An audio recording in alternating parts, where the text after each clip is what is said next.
Hello and welcome to Shop Talk with Dan the Man. In today's video, we're just going to talk about your shop. Do you actually need a shop, or is it all a waste of money and time on your end? Stay tuned to find out more. Hello, if you're new to this channel, my name is Dan Shannon. I enjoy woodworking as a hobby and being out in the shop. On this channel, dive deep into my shop as we explore tools and tool reviews, as well as chatting about everything related to woodworking. If this grabs you by the tool belt, please subscribe to my channel if you want more videos like this.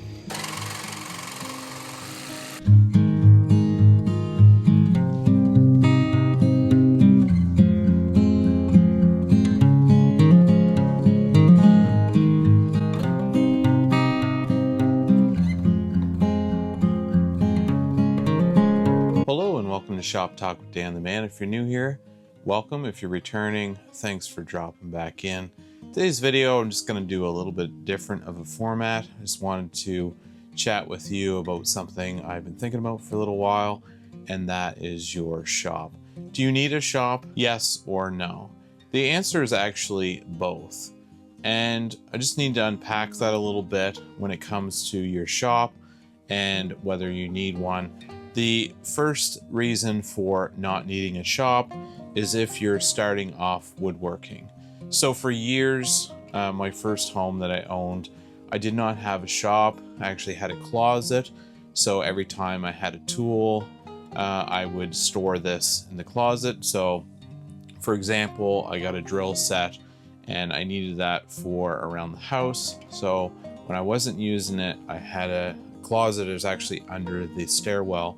Just open the door and I had a shelf in there and I would store my tools in there. A lot of you are in the same boat.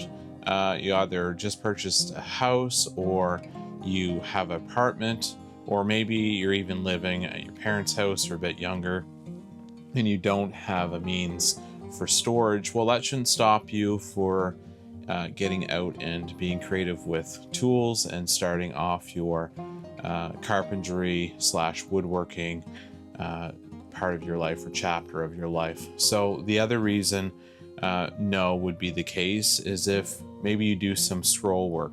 So what I mean by that is there's a scroll saw. I'll put a picture here of a scroll saw. And basically the people that do scroll work, whether it's Christmas ornaments or intarsia, tarsia involves some sanding and different things like that. So you'll need a little bit more in your tool category for usefulness than just the scroll saw. But the point is, just having the scroll saw alone, you could have an apartment, it could be in a closet, pull it out, you have a fold up table, other, one of those rigid ones, or DeWalt. Different companies make JobMate, Works, etc. These fold up tables that are portable. Set that up, bring your scroll saw out. You can cut ornaments, do different patterns, do different designs, do puzzles. The sky's kind of the limit for the use of that tool when it comes to craft work. But yeah, that's a prime example where you don't need a shop. Even of this size, this is a smaller version of a shop that I would like to own at some point. But yeah, knows the answer for that. You do not need a shop. Now, the other thing is if you are the type of woodworker / homeowner that just hangs the shelf once a year. So you don't need a shop if you just hang a shelf once a year, or your project to tool ratio is very low. So I did mention just hanging a shelf once a year. That would be probably a small percentage of people. It could be a large percent for the average person. Wouldn't necessarily need a shop. Now, you might say, well, Dan, yeah, I hang a shelf once a year, but I still want a shop. Well, there's needs versus wants at the end of the day.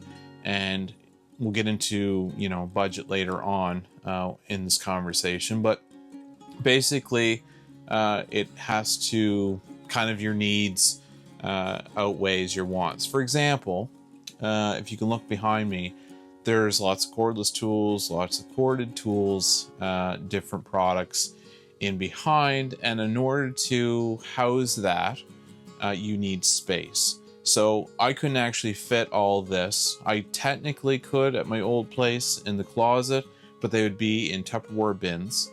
And I wouldn't know what I had at the end of the day. Definitely wouldn't be laid out like this, but that took time. So I didn't get this house till later on in life.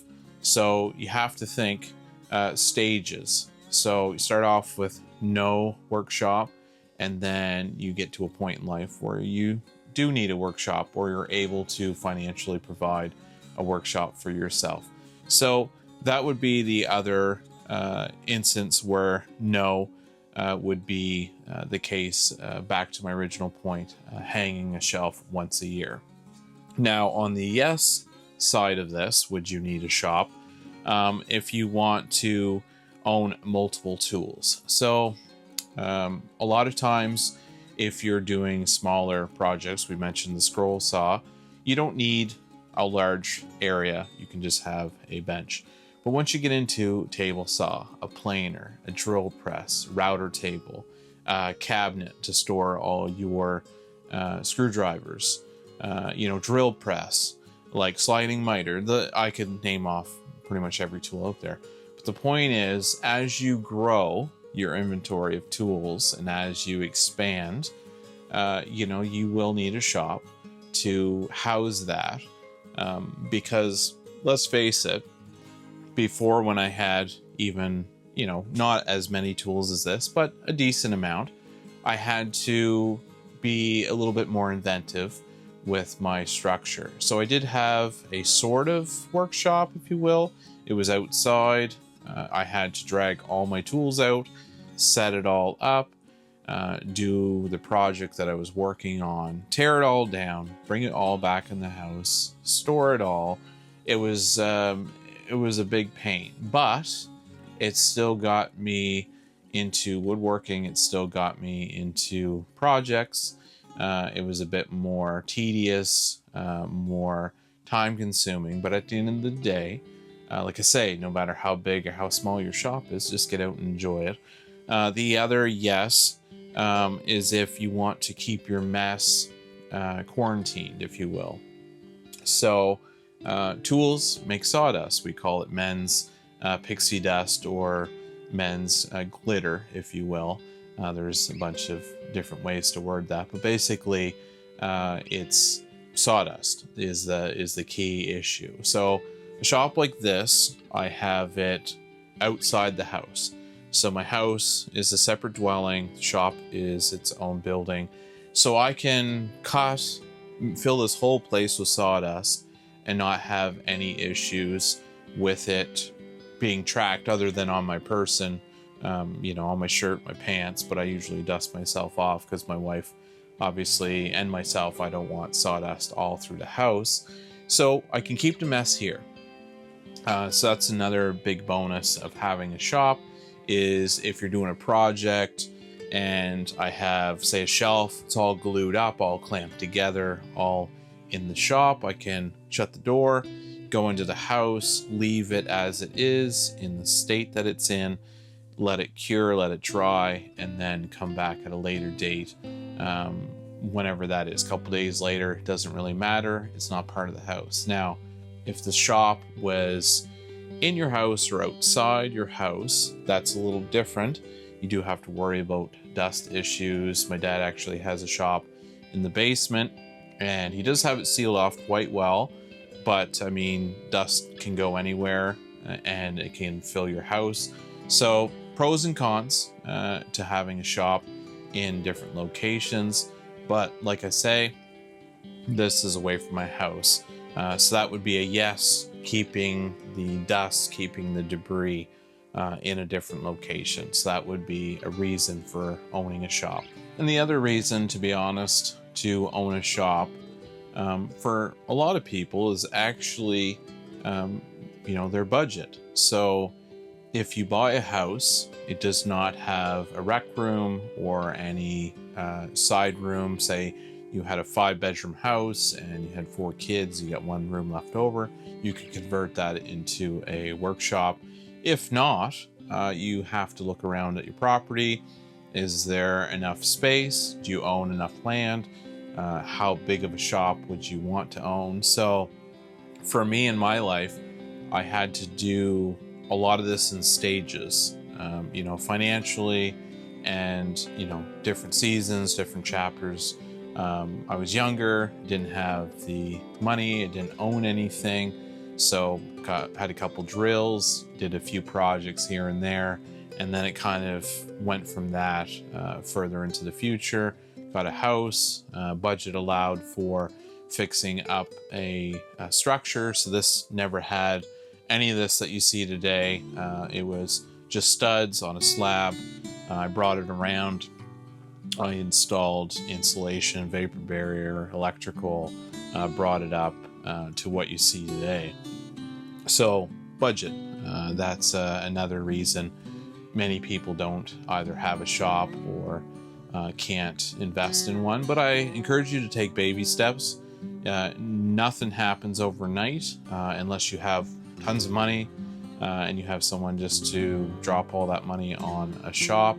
Eventually, in the future, I'd like to have probably double to triple, if I could, the square footage. This is a very small shop, but at the end of the day, we're doing work on our house, so this shop is the size that it is, and it will have to do for the short term / long term. And like I said, just get out and start building a shop if you don't have one.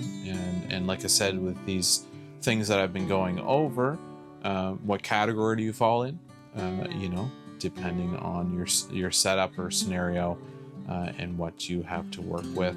The other thing is stage in life. I found when I was younger, I didn't own a house. I didn't have any property. I didn't have really anything. I was in my parents' house. My dad had tools. My dad actually does carpentry. He's very talented at it. I actually have siblings that are in the same type of field, very talented. And basically he's added on to the house numerous times. So for me, I got to use his tools and experience carpentry firsthand. Watched him do a lot of building structure builds, additions onto the house. And from that, I was able to use his shop and gain kind of that momentum that someday I would like for my own shop. So you may have someone in your life very much like that. You might be younger or you might be older, depending on the season. But you can still glean that experience and that type of conversation / working skills with someone that already owns a shop and already has them established. And from there, of course, once you get settled in, you get older financially, you're able to set something up yourself.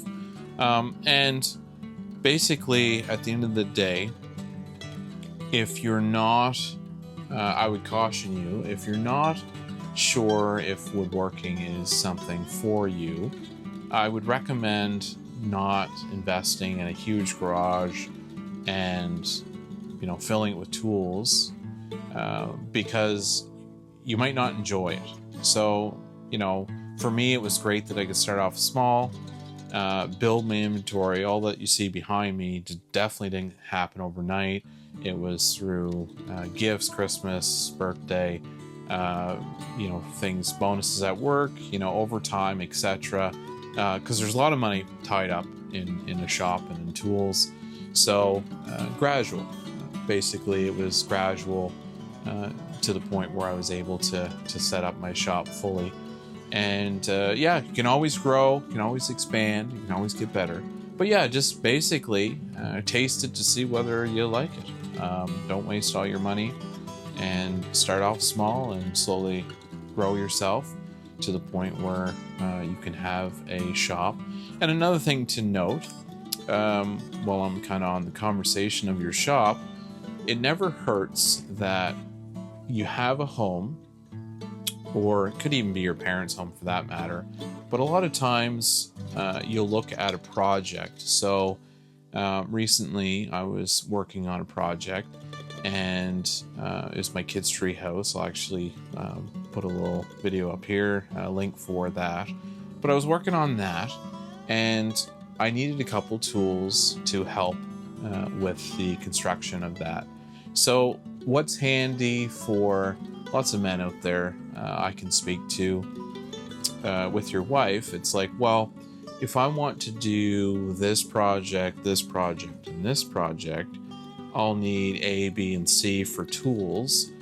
And the good thing is about that is it's got multiple additions to getting tools. Now, let's break that down a little bit. I don't want to get too much off onto a bunny trail here, but if you purchase a tool so you're gaining wisdom and experience by doing the job yourself, you're saving a junk load of money by doing the work yourself, and then you get the benefit of getting a tool not only for that current project but for future projects, and you get to add inventory to your shop. So all the way around, it's a win-win-win, and it will help you slowly build your inventory. And I know a lot of people, even myself at times, where the project will actually dictate the tool. So maybe you're framing in a wall and you're like, okay, I need a framing square. Or you're like, oh, I just started, I need tape measure boards to cut them. Perfect. You're cutting trim for your house, so I need a sliding miter saw to cut bevels and different angles and that kind of thing. So basically your tool that you get will equip you for future, and it will also help you grow your shop with your inventory. So like I said, everything kind of goes hand in hand. Baby steps, planning for the future, for your future shop, not running in full steam right away, because if you don't like it, then you got all this money spent for no reason. You got the shop. Yeah, it's beautiful. Sit there, drink some coffee, but at the end of the day, there wasn't much to it. That's pretty much it. I just wanted to have a chat about whether or not, in my opinion, whether you should get a shop, or maybe you're on that other side where you don't need one, because you just hang a shelf once a year and you do scroll work, something that's very minimal. You can tuck into a closet and use it on the whim. Well, hopefully you enjoyed today's video. It's the first time I've done a video like this where I just kind of chat about a conversation. Leave your comments below. Do you have a shop? Do you not have a shop?